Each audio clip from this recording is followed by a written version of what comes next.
Welcome everyone to the Inspired Choices Network TV show. I'm your host, Christine McIver. Today we're going to be speaking with a woman who is really making it happen. Today we're going to be speaking with Reverend Janice Chrysler. Reverend Chrysler is a Metaphysical Minister, Certified Hypnotherapist, Reiki Master, author, spiritual coach, and intuitive reader. Amazing. That's a long accolade. You are an ordained Metaphysical Minister who has combined 12 years of experience and trained as a Certified Hypnotherapist, Reiki Master, meditation, and Workshop Facilitator and author under the title of Spiritual Growth Facilitator. I like that title. Yeah. You've written several online magazines and most recently published your own book, Make It Happen. I love that. Yeah. I love that. Motivation, meditation, and manifestation is what we're speaking about today. And you're also the creator of several guided meditation recordings and oracle cards. Do you have any spare time, Janice? Not really. You've also volunteered for victim services for 2 years, and then the past 2.5 years has been the meditation facilitator at the Paths of Courage retreat with the Sexual Assault Center. That's amazing. For the past 8 years, donations have been made to these two amazing groups through Women in Wellness, hosted by your service, Mindful Journey. Over the years, many men and women have come to your private hypnotherapy sessions to empower them to deal with past abuse or to leave an abusive situation today. Clients are given tools to using meditation and positive affirmations on their own as a continuing tool for self-improvement to make the changes necessary in their lives. So Janice uses her intuitive gifts to guide her in holding space for those in private sessions or in leading groups and workshops in order to assist others in awakening mind, body, spirit connection in all aspects of their life practices with light, love, and healing. Beautiful. Just beautiful. You know, Janice, it's wonderful to have you here, first of all. Well, thank you for having me. You're welcome. I'm so glad we got connected. Yeah. You know, Janice, there are, thankfully, a lot of people opening up to the practices of what you've probably been doing for most of your life. It feels like, at least to me, that it's kind of like people in all walks of life now are like, yes, this is normal, or this is something that they're quite open to. Have you been finding that as well? It's starting to. I live in what was a relatively conservative area, so these are a lot of new ideas. Even for myself, my own personal journey, it's been a lifetime, but I would say actually started about 15 years ago, and I've seen a huge difference in people's attitudes towards things like Reiki and hypnosis, and it's been a matter of just having some people like myself stepping out of their comfort zone and being willing to talk about it and open their practices up. And people are looking for alternative ways to deal with so many things in their life. Right. So where did you start your journey? Like, was this your first profession? Oh, no.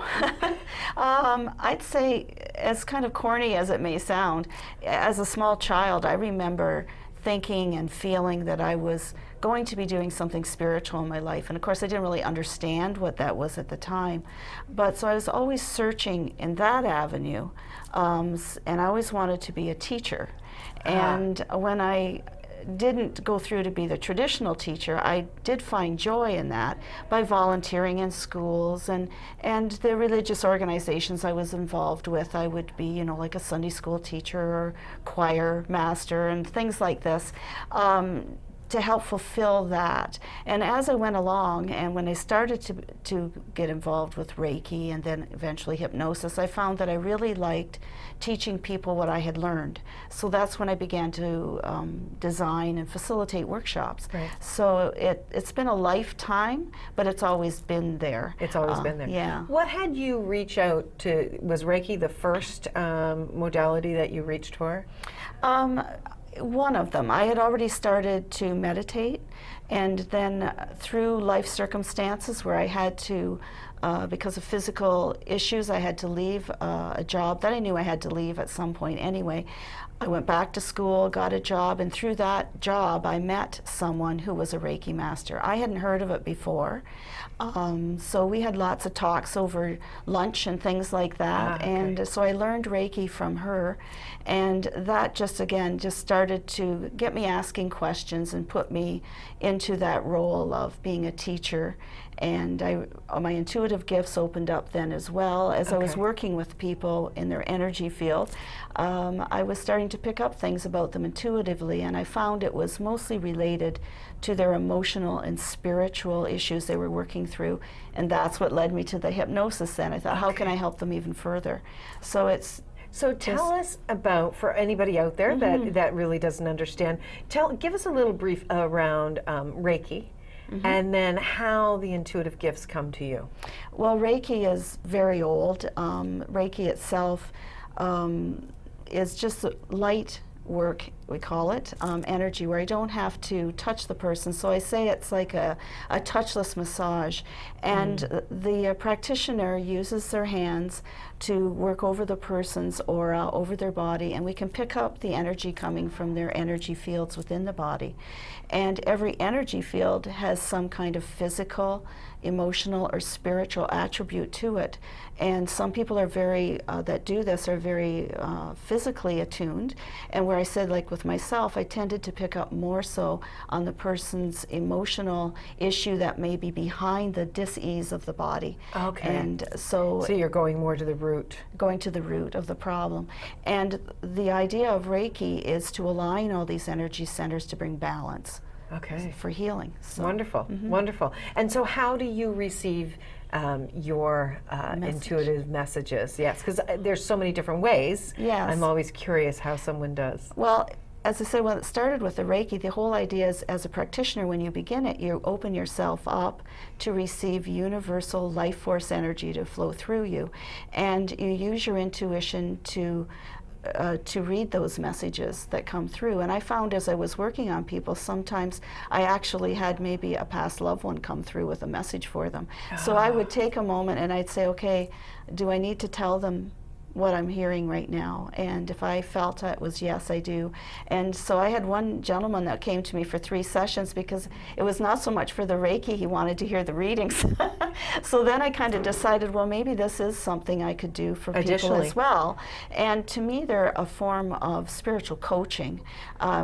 Because we always get into that. There's a reason this message is coming through for you. There's a reason that I'm being told by your guides or through my guides that this is a direction you should be taking. And so that we end up talking about that. And the choice is ultimately up to the person receiving the reading, whether they follow that message or not. Right, right. Yeah. So you're doing Reiki and you start doing this. What do you call it? Spiritual coaching? Yeah, sort of like a spiritual coaching then, for lack of a better word, I guess. Right. And like some people come to me just for the coaching, so that's more when we just talk about things, but I usually incorporate hypnosis with that as well to instill positive affirmations, because it's usually change that they're looking for. But on my part, when I'm listening, I'm allowing my intuition to guide me in the way that I deal with that person, what I feel they need and would be most helpful to them at that moment in time. Right. Yeah. And what does it look like when someone is having hypnosis? Are they laying down? Are they closing their eyes? Oh, they close their eyes, and there's still a lot of misconception about hypnosis too. They think of what they see in movies with the watch going back and forth, and I don't use anything like that. But no, to me it's very similar to when I lead a meditation class, because I incorporate the same grounding techniques from both. But they sit in a chair, make themselves comfortable, close their eyes. I alter my voice to be very soothing, and I first of all start by relaxing them, the physical body, and it puts the conscious mind at rest, and so that we can get into the subconscious mind, especially if we're doing regressions of any kind, whether it's age or past life regressions, which that's kind of what I specialize in. That's where the cell memory is, and so that's how we can get to that to make changes. That's wonderful. Yeah, they're always aware of what's going on too. Sometimes people are afraid they're in a trance and they're not going to remember anything, or that I'm going to be doing something to them. I'm going to be doing a mind control with them. And I said, I don't have time for that. You know, I'm not going to try to control your mind. But we talk about why we're doing this before we begin, so they're aware of the changes that we're going to be making, the positive affirmations. If I'm doing that with them, we create a safe place for them in their mind to go to if the hypnosis gets where they feel I need to come out of this for a while, and do inner child healing work before I bring them out. I just don't have them remember things and then, there you go home now and sort it out. We deal with the whole package. So they walk away understanding everything that took place. They remember and everything. they feel safe. And okay, I love that. And they talk to me the whole time. So I've had some people say, well, I wasn't even sure while it was happening if I was even hypnotized, because I was so aware. But then when they go to come out of the hypnosis, then they realize how relaxed their body was and how they didn't feel like they could move their arms or legs or anything. Right. So it's going to that place similar to before you go into deep sleep, where you're aware but you don't care. And that's how it is with the hypnosis. That's fabulous. Yeah. And so how long have you been doing hypnosis for? 2007, so 12 years. 12 years. Yeah. That's fabulous. And you are located in Ontario? I am in the village of Marmora, which is halfway between Toronto and Ottawa on Highway 7. And I travel around too. I facilitate workshops in workplaces and schools and wherever anybody wants me. I come up here to do TV shows, which thank you again for having me. Yeah, fabulous. so That's wonderful. Well, we're going to take a quick break. Okay. And when we get back from break, I really want to get into the journey of your book and what you share in here. And anything else that we want to have a conversation about. Sounds good. Motivation, meditation, and manifestation. I love it. All right, everyone, stay tuned. We'll be back right after this break, where we'll be speaking more with Reverend Janice Chrysler about her journey with making it happen.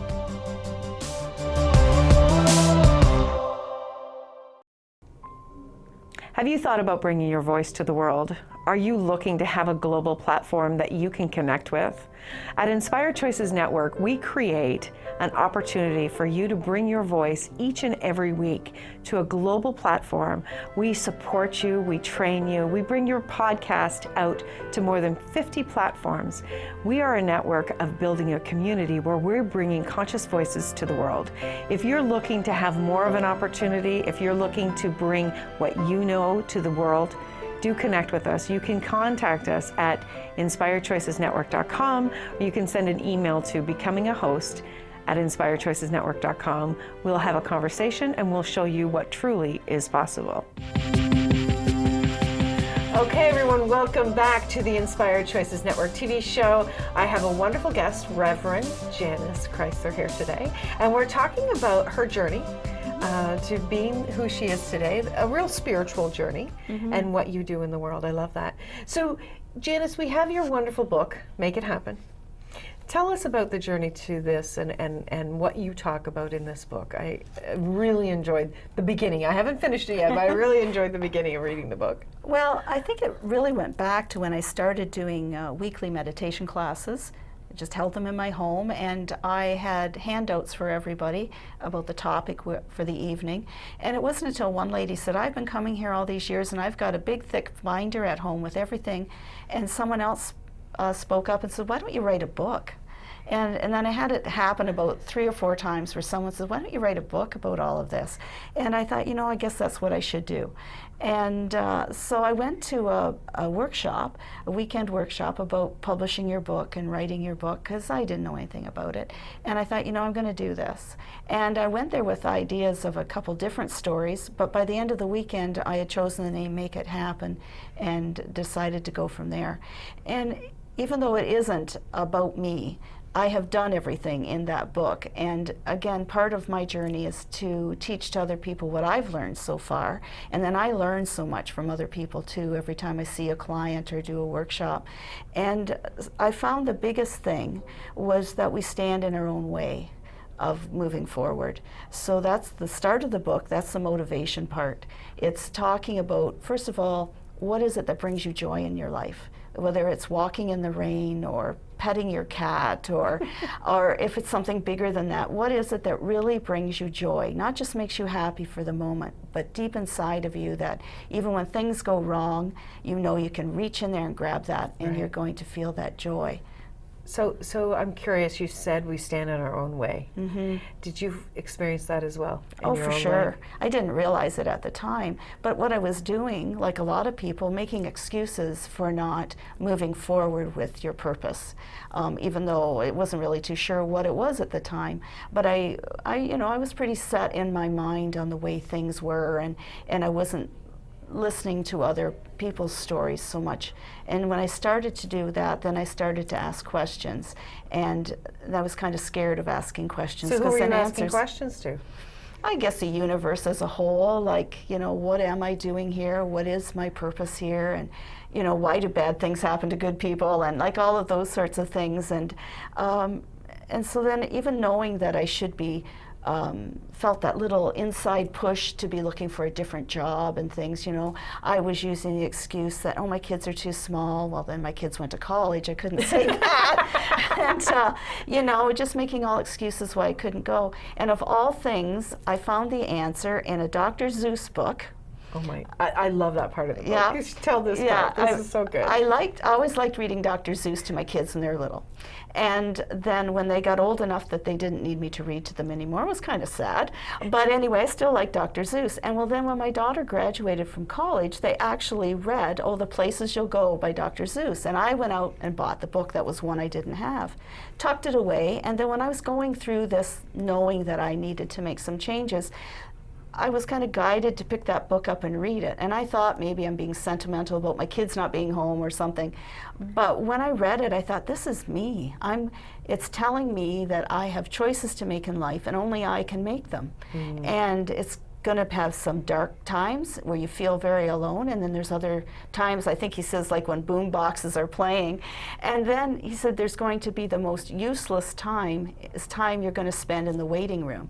You're waiting for things to happen, you're waiting for people to say things, you're waiting, all these people waiting, and you're sitting there waiting with them. And I realized that's where I was. All the reasons that I had for not moving forward was just excuses, and I was waiting there for things to happen, and I had to be the one to make it happen.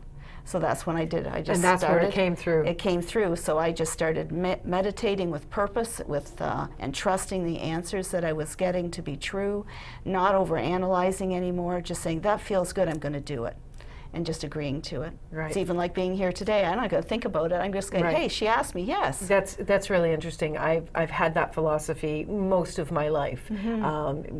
When an opportunity came along, yes.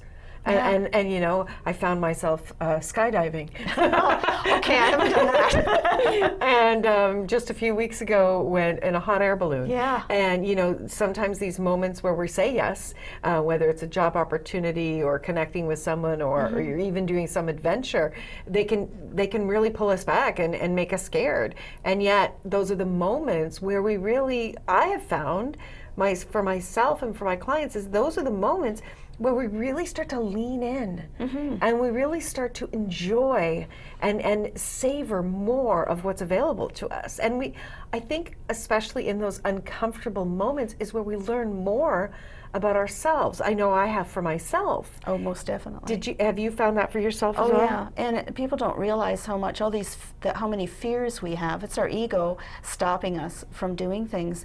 And when we start to get rid of the fears, and we have to keep peeling it back like an onion, because at first we think, well, I'm afraid of speaking in front of people. Well, why are you afraid of speaking in front of people? Well, I'm afraid of what people will think. I'm afraid of failure. Some people are afraid of success, because then there's like this image they have to live up to. So they'd rather not do anything. And we get in what I call the comfort zone.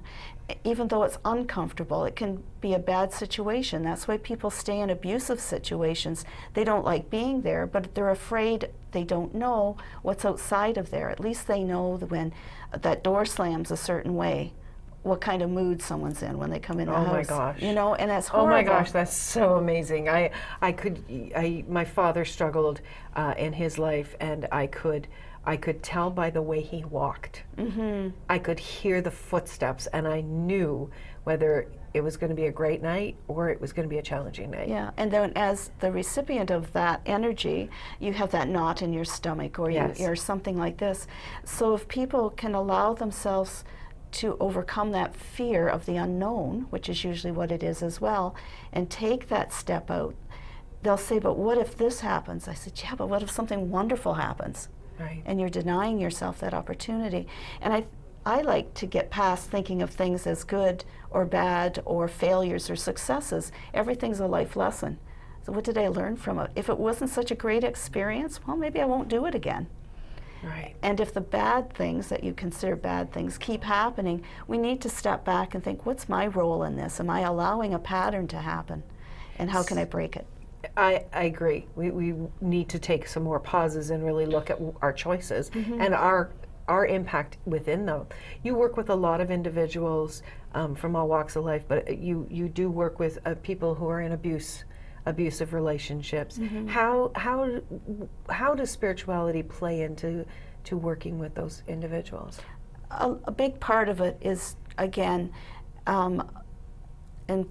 helping them to become empowered, to understand that they do have the power to make change, that they have confidence in who they are, and that they're worthy of these changes. Depending on the situation, a lot of them have been made to believe or allowed themselves to believe that this is the best that they can get, and they don't deserve anything else. And sometimes they don't even realize that they're thinking those thoughts about themselves. And that's where hypnosis comes into play, is because we can go back and kind of objectively look at these situations, and I'll say, now look at your part in them. It's not finding faults, it's just, what could I have done to change that? What can I do now to change this? So it's very important that they have that knowledge, that they have the tools to allow themselves to get out of it, because we're the only ones living in our own head and knowing exactly how we feel. So they need to feel good about themselves first and make changes. And just taking that first step, sometimes just making that step to come see me, is huge for them. So I like to give them tools that they can take home and keep growing. That's fabulous. Yeah. So in the book, you go through a lot of different things. It's really a tool. Yeah. The book in itself, you're teaching people exactly what you talk about one-on-one, but in a condensed version. Yeah, exactly that. Like I said, I start out by, it sounds like a simple question, but people have difficulty answering it. If I say, list 6 things that bring you joy, people really struggle with that. And yet if I said, list 6 things that really tee you off, they'd have no problem. 17. Yeah, they'd have 2 pages. It'd just be full. So it's to start with that self-examination. Too often we don't ask ourselves those questions because we're afraid of the answers. And then if you have the answers, you've got to do something about it. So the 3 life questions is, who am I? What is it I desire? And what is my purpose? Every decision we make in life is based on how we feel and answer those questions about ourselves.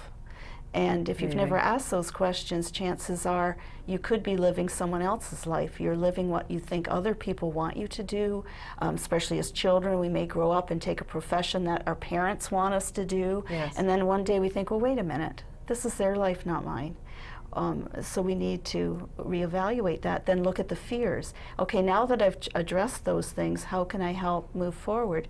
That's where meditation comes into play, taking that time for yourself to really connect with your higher self so you understand who you are and where you want to go. Kind of putting out all the noise and Yeah. and allowing yourself to get to know who you are. Yeah, yeah, and Without- being okay with who you are. Right, falling in love with you. Yeah, That's yeah. wonderful. So Janice, where can people connect with you if they'd like to learn more or reach out to you and work with you? Well, I have a website, mindfuljourney.ca, and I have a contact page there. And of course, as you read through my website, you'll learn about everything that I offer. I have an event calendar on there as well for different workshops that I have coming up. And yeah, that's the best way to reach out to me. That's wonderful. And where can they get your book? The book is also on my website, And if they call in or contact me now with this, I really want to get that in the hands of people right away. So if they mention that they saw this show, then they will get a free ebook. So that's a $10 value for them.